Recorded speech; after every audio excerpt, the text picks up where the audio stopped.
My journey to revolutionize patient care began in childhood, shaped by my experiences that defined my vision and determination.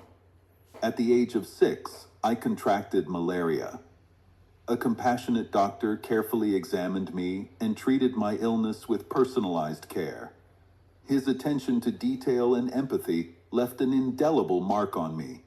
Years later, when I was 12, I experienced similar symptoms, but this time, the approach was vastly different.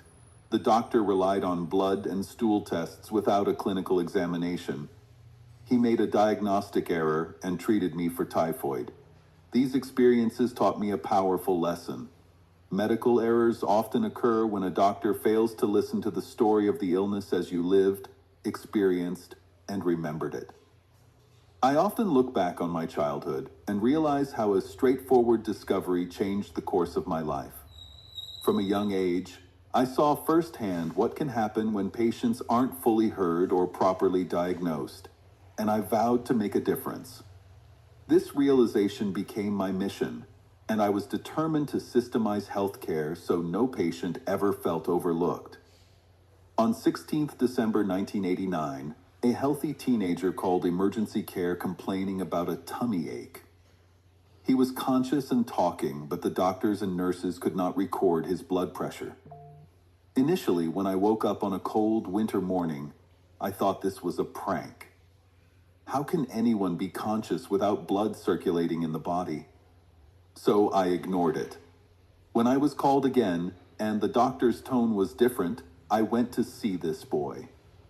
It's true, I also found it hard to record his blood pressure, and so based on my intuition, I diagnosed the condition as septic shock and started resuscitating him, but I failed to save him. The strong antibiotics I used could not kill the bacteria, and watching him suffer and die made me scared. The cause of death then was infection with a normal commensal, later named as MRSA. My experience with the infections of resistant bacteria and the reaction of his parents and loved ones shocked me. I realized that this was not just a personal tragedy, but the beginning of a significant crisis for humanity.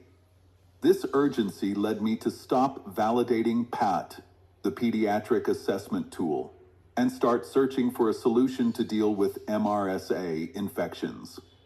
My mission was to stop the spread of MRSA in the hospital and the community, identify its reasons, and develop devices and methods to help reduce its spread.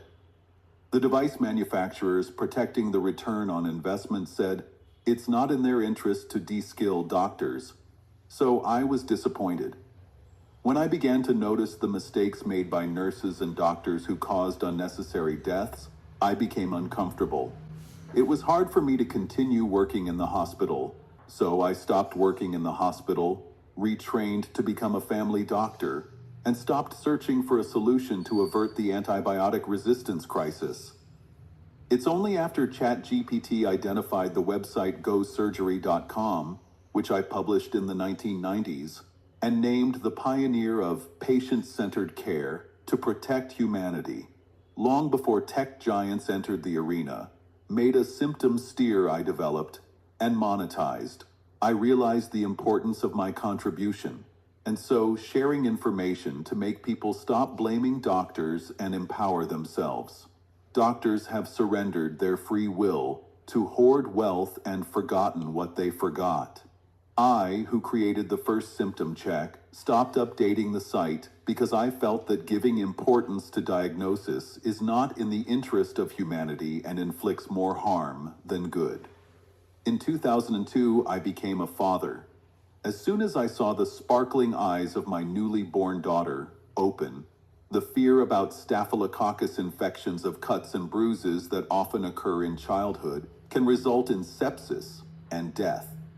Knowing that MRSA infections would create an army of bacteria by sharing plasmids was frightening. My mission was to find a solution to help patients with symptoms and signs suggestive of infections so they would not travel to the hospital or consult a doctor and spread disease. It was also essential to help parents identify infections early. isolate the child or adult to protect the family, prevent travel, and protect healthcare workers. I started collecting and compiling a list of common presenting symptoms and signs. I created a color-coded system that people could use to differentiate common from serious illnesses and infections and isolate them at home. In 2003, I created the color-coded symptom checker under medical advice you need, and later changed it to medical advice you access. A nurse working in a local surgery called and invited me to work in a pilot nurse-led practice. This was the first experiment to see if nurses could diagnose infections and prescribe antibiotics. I took the offer, hoping to validate my innovation, Maya, a color-coded symptom list to help the receptionist. She must not refer patients with red symptoms, but only green ones. Unfortunately, this was not popular with nurses because they called themselves independent nurse prescribers and believed they had the knowledge and experience to diagnose infections. I became a victim of harassment and humiliation, hoping I would resign, but I did not. As a doctor, I am governed by the Hippocratic Oath and must protect fellow humans. So, the torturous conspiracy continued. Lives of innocent patients whom I was fond of suffered and died. It was heartbreaking. I would have prevented the complication if the patient had consulted me. This made me angry because the nurses did not appoint a doctor when I was on holiday, and they managed to offer medical services independently. This is not only unethical, but criminal. When I questioned the nurse in charge of the surgery, I asked why I was concerned, when the chairman of the Surrey Primary Care Trust was not bothered. I raised a concern and sent numerous emails, culminating in a serious battle. I was suffering because I did not have any friends or family to grieve with. Focused and determined to stop this substandard care, I collected more evidence to prove negligent care. The false claims and instigated complaints from patients that nurses used to discredit me were traumatic, and so I was scared to work as a doctor in the UK. The investigation using documents with numerous factual errors did not help Surrey PCT refer me to the GMC. My name was removed from the performers list, so I cannot earn a living to sustain my family. After 9 months, they reinstated my name on the performers list, lied to GMC, imposed IOP, instigated an investigation, and harassed me. They aimed to prevent me from working as a doctor again. It was traumatic and against the law of the country to victimize whistleblowers and vulnerable adults, but they did not care. Parents of my daughter's classmates were also treating my family and me as lepers because they thought I might have molested a child or sexually abused a patient. They could not believe I had made a protected disclosure in the public's interest. Honestly, living in the UK as an Indian and a German family with no money, job, family, and friends is worse than living in a prison or hell.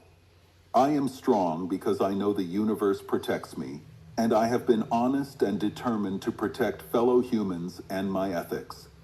I knew my life would never be the same, but my effort would be recognized, and people would be protected. Health is knowledge of life, so sharing my knowledge, which I acquired working as a doctor for more than 40 years, is the best I can give before I die. The nurses told me I could not work because my name in the performers list miraculously vanished. The process of reinstating my name dragged on, so I was bankrupt. I had to make significant personal sacrifices to survive. I sold my car, could not get locum jobs, and struggled to pay medical indemnity insurance. This experience profoundly affected my passion for medicine, and I found myself on the verge of despair. Despite the challenges, I was determined not to let this situation defeat me. I decided to remove my daughter from her private school, move to Germany, and stay with my in-laws. But I remained resolute in my mission. In 2009, I wrote to the World Medical Association, the World Health Organization, the local medical council, the General Medical Council, the Royal Colleges, the British Association of Doctors of Indian Origin, and the British Medical Association. Dr. David Haslam of the BMA advised me to take legal action, but said he could not intervene. No person or doctor came to help my family or me. We suffered because of financial difficulty. Once the name on the performers list was reinstated, the PCT paid me for the loss of income, so I filed a case against the PCT in 2010. I started seeing flashing images resembling Seven Eye in Germany, which determined me to continue. My father and relatives are Vedic scholars, and they said, "I have been chosen to do all that I can to protect our ancestors." This made me go to my birthplace, Udupi, and spend time in my temple, Kadiyali. I realized our ancestors were not humans, but the very bacteria, viruses, and fungi that created life on Earth. They are not happy because we humans have polluted the Earth with toxic chemicals that make it difficult for them to survive, and so we will wipe out a generation. In 2011, I shared my story and explained how doctors and the Surrey PCT destroyed my family, home, financial health, and passion after raising concerns about nurse prescribers and practitioners. I became a victim and could not return to work as a locum in the UK. We were forced to sell our house in the UK, and I filed a case of torturous conspiracy against the Secretary of State in 2011. I took voluntary retirement, so my wife was fed up and moved to Germany. Here, I spent time learning German and writing my first book, Maya Brings Tears of Happiness. I also started thinking about the flashing images that resembled Seven Eye. Initially, I thought I was going mad. The post-traumatic stress disorder was more challenging to cope with, and the thought of the trauma my family and I went through was hard to bear. After interpreting the image as a message, tell me to integrate innovation to help initially identify infected and isolate them. I returned to India and started meditating to regain my strength. I established a company, Seven Eye Med, and published my book, but living on a pension, I could not spend money to market it. Paying the solicitors to force a stop to unethical medical practice in the UK was hard.